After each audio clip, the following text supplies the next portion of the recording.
is the Alchemy Kitchen, and today I'm going to be making a rub mix. And this is a sweet and spicy rub I'm going to be using on some pork ribs. Goes good on pork, goes good on chicken. You can try it on different things, even vegetables.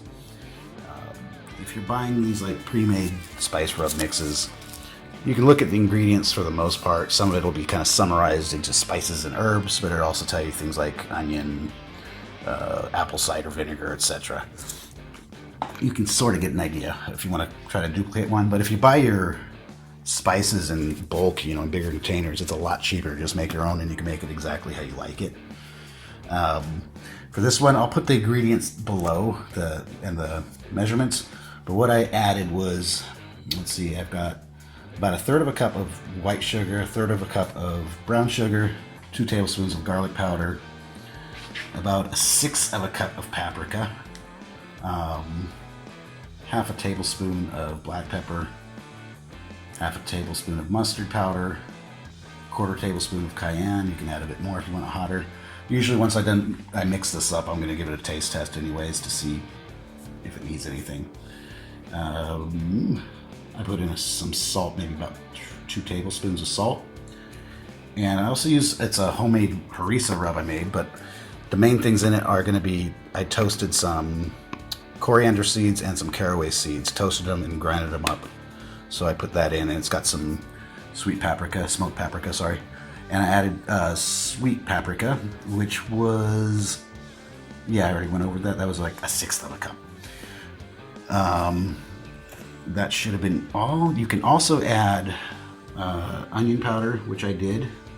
And for the onion powder, I added about tablespoon and a half. Coffee goes actually good in it. If you want to add some freshly ground up coffee, that can work, but I already have one like that, so I skipped it this time. And sometimes if you have some pre-made spice blends, I like this one a lot, so I add a little bit just to kind of give some of that flavor as well. I'm going to throw in some oregano in here as well. That's one thing I forgot. And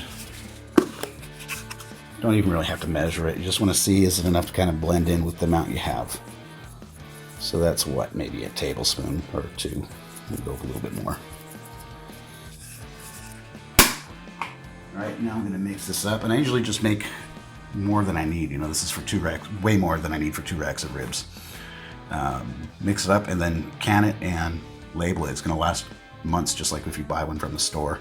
It doesn't have all those chemicals in it to stop it from caking up. So it'll be good for a couple of months at least. All right, so we're going to get this mixed up and then get back to making these ribs. All right, so once you have your dry rub mixed up, next you just want to put it in a clean jar or some kind of container. Easiest way to do this without making a huge mess, just take a clean piece of paper, fold it in half. Don't pour it all in if it's a lot, just enough to make you can handle it. And just dump it right in.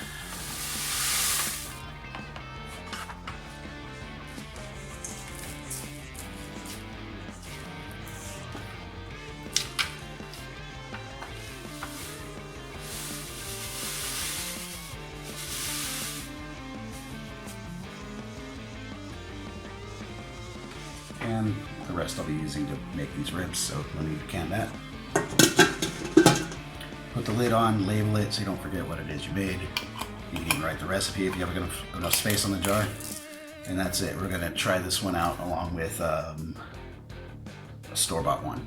And I'm not going to tell my girlfriend which one's which. Let her decide which one's better.